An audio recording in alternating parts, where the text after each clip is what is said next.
మనందరిలో రక్తం ఉందా లేదా? ఉంది. అయితే ఒకటి బాగా గుర్తుపెట్టుకోండి. మనలో మనసు, హృదయం మనం కలిగి ఉంటాం.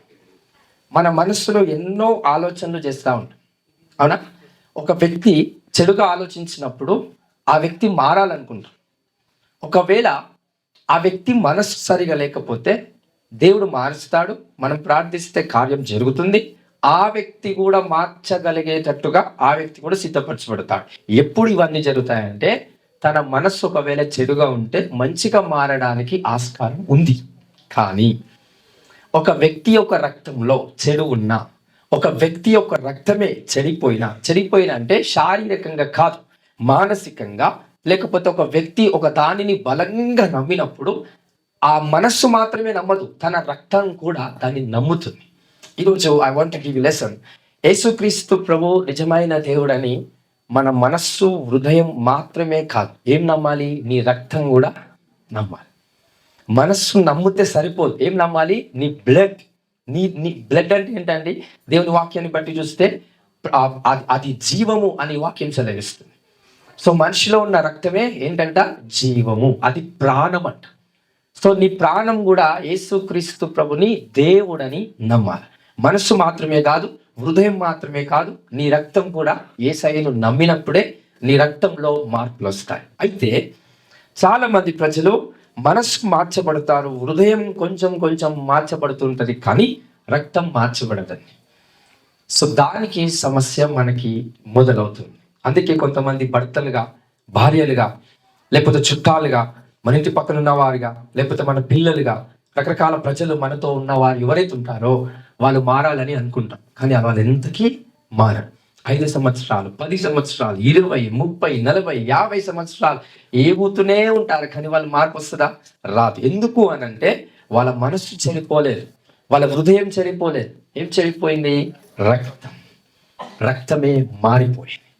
సో రక్తం మారిపోయినప్పుడు తన ప్రాణమే మారిపోయింది. DNA సిస్టమ్ అంతా కూడా కరప్టెడ్ అయిపోయినప్పుడు మనిషి మారాడండి. Those are the seed of serpents అని దేవుని వాక్యం సెలవిస్తుంది. సర్ప సంతానమా అంటాడు ఒక దగ్గర యేసుప్రభు. వీళ్ళంతా ఎవరు మరి? సర్ప సంతానం అంటే మనస్సు కరెక్ట్ లేనివారు అని కాదు, హృదయము చెడుగా ఉంది అన్నవారు కాదు. ఎవరు ఈ సర్ప సంతానము? రక్తమే, వాళ్ళలో ఉన్న జీవం, వాళ్ళలో ఉన్న రక్తమే సంపూర్ణంగా ఏమైపోయింది? చెడిపోయింది. అంటే వాళ్ళకి ఇక మనస్సాక్షి పని చేయదు. వాళ్ళకి ఇక రకరకాల విధాలమైన మనస్సు, ఏదైతే మంచి మనస్సు ఉండాలనుకుంటామో కొన్నిసార్లు అది వాళ్ళకి రాదు. నేను మారాలి అనేది మనకు ఉంటుంది, కానీ వాళ్ళకు ఉండదు. సో అలాంటి వారిని యేసుప్రభు ఏమని పిలిచాడు? చెప్పండి. సర్ప సంతానమా, మన భాషలో అయితే పాములకు పుట్టినోడా అని అన్నాడు. అంటే ఎంత దారుణమైన మాట. యేసయ్య అలాంటి వారిని అన్నారు. దానికి కారణం ఏంటి? రక్తం. వారిలో ఉన్న రక్తం అంతా కరప్టెడ్ అయిపోయింది. ఒక రక్తం చనిపోయినా అంటే ఆత్మీయంగా, మానసికంగా ఎప్పుడైతే ఒకరి రక్తము చెడుగా ఉంటుందో ఆ వ్యక్తిని వివాహం చేసుకుంటే మారడు. బాగా గుర్తుపెట్టు, అది స్త్రీ అయినా పురుషుడైనా. ఆత్మీయతతో రక్తాన్ని ముడిపెట్టకండి. నేను మళ్ళీ చెప్తున్నా, spirituality is different from blood generation. ఇది బాగా గుర్తుపెట్టుకోండి. అందుకే కొంతమంది పెద్దలు అంటారు కదా, పెళ్లి చూపులకు అయినప్పుడు 7 తరాల ముందు 7 తరాలు వెనుక చూడాలని అంటారు. ఎందుకు అనంటే వాళ్ళ బ్లడ్ లైన్ ఎలా ఉంది, వాళ్ళ రక్తం యొక్క జనరేషన్ ఎలా ఉంది, వాళ్ళ రక్తం యొక్క జనరేషన్ ఎంత బ్లెస్డ్గా ఉంది. సో వాళ్ళ బ్లడ్ లైన్ అనేది మనస్ఫూర్తిగా మంచి క్రియలు చేసేవారా, పాపము చేసేవారా, వ్యభిచారాలు చేసి పిల్లలు కన్నవారా, ఎలాంటి పాపాలు చేసి రకరకాల క్రియలు చేసి మరి వాళ్ళ బ్లడ్ లైన్ ఉందనేది తెలుసుకుంటూ ఉంటాం. కొంతమంది బ్లడ్ లైన్ అనేది సరిగ్గా ఉండి ప్రవర్తనతో, సత్ ప్రవర్తన కలిగి వాళ్ళు జీవిస్తుంటారు. వాళ్ళు దేవుని నమ్మారా పక్కన పెట్టండి, కానీ వాళ్ళ క్యారెక్టర్ పరంగా, వాళ్ళ గుణం పరంగా ప్రేమ కలిగి నడుస్తూ ఉంటారు. వాళ్ళ గుణం పరంగా జాలి కరుణతో నడుస్తూ ఉంటారు. అలా 3 తరాలు 4 తరాలు నడుస్తూ ఉంటారు. Those blood was blessed by the spirit of God. So ఎన్ని తరాల వరకు ఒక శాపం పనిచేస్తుంది? 3 లేదా 4. 7 తరాల వాళ్ళకైతే పని చేయదు. ఇది నమ్మకం. Don't trust those things. Bible ప్రకారంగా, దేవుని యొక్క ఆలోచన ప్రకారంగా ఒక శాపం ఎన్ని సంవత్సరాలు పనిచేస్తుంది? ఎన్ని జనరేషన్స్ పనిచేస్తుంది? ఎన్ని తరాలు? 3 లేదా 4. అంటే ఆ కుమారుని యొక్క కుమారుడు లేకపోతే మునిమనుడు. అక్కడి వరకు కర్స్, శాపం అనేది దేని ద్వారా ప్రవహిస్తుంది? రక్తము ద్వారా ప్రవహిస్తుంది. హల్లెలూయా. అంటే ఈ తాతలు ఏమేమి చేశారో ఆ పాపమంతా, ఆ శాపం అంతా ఎక్కడెక్కడికి వచ్చేస్తుంది? బ్లడ్లో ఉంటుందంట. ఎక్కడ ఉంటుంది? అది రక్తంలో ఉంటుంది. హృదయాన్ని పాడు చేయదు. మనం దేవుని నమ్ముకున్నాం కనుక మన హృదయంలో ఎవరున్నారు? పరిశుద్ధాత్ముడు ఉన్నాడు. అప్పుడు మన హృదయము సరిగ్గా పనిచేస్తుంది.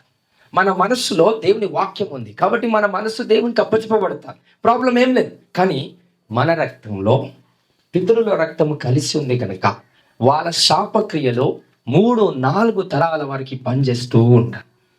దీనికి సొల్యూషన్ ఈజీగా చెప్పగలుగుతాం. యేసు ప్రభు రక్తము ద్వారా విమోచనం వస్తుంది కాదు. Let me say something. ఎందుకంటే మరియం వచ్చి యేసు ప్రభు సిలువ వేస్తున్నప్పుడు ఒక విషయంలో మరియం ఏడుస్తూ ఉంటాడు. నా కుమారుడు చనిపోబోతున్నాడు అని ఒక తల్లిగా తన బాధను వ్యక్తపరుస్తూ ఏడుస్తున్నప్పుడు యేసు ప్రభు వారు ఏమంటాడు? నా కోసం నువ్వు ఎందుకు ఏడుస్తున్నావు?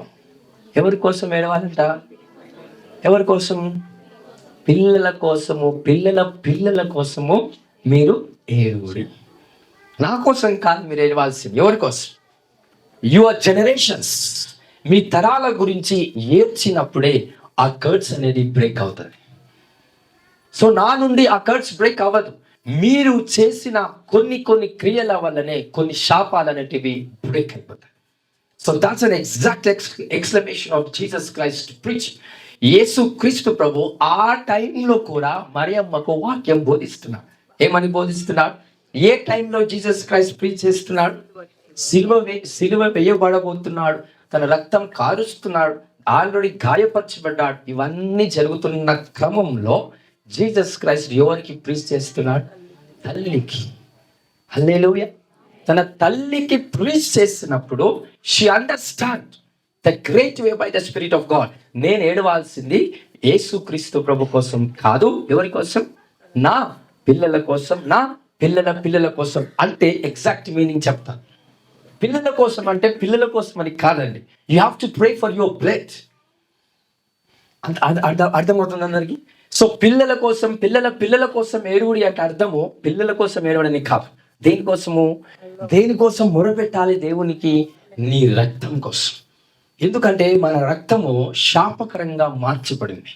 మన రక్తము సద్గుణాల చేత అట్రాక్ట్ చేయబడాల్సిన రక్తము పనికిరాని గుణాలతో మన రక్తం అనేది ఆ కల్మషంతో నింపబడి అనేక పర్యాయములు దేవుని దూషించడానికి కూడా వెనుకడుగు వేయకుండా మన రక్తం సహకరిస్తాం. ఈరోజు మార్చబడాలంటే దేవునితో సహవాసం చేయటం one of the greatest gift from God. దేవుడు ఆ ఉచితమైన వరాన్ని, బహుమానాన్ని మీకు అందజేయునుగాక by the spirit of God.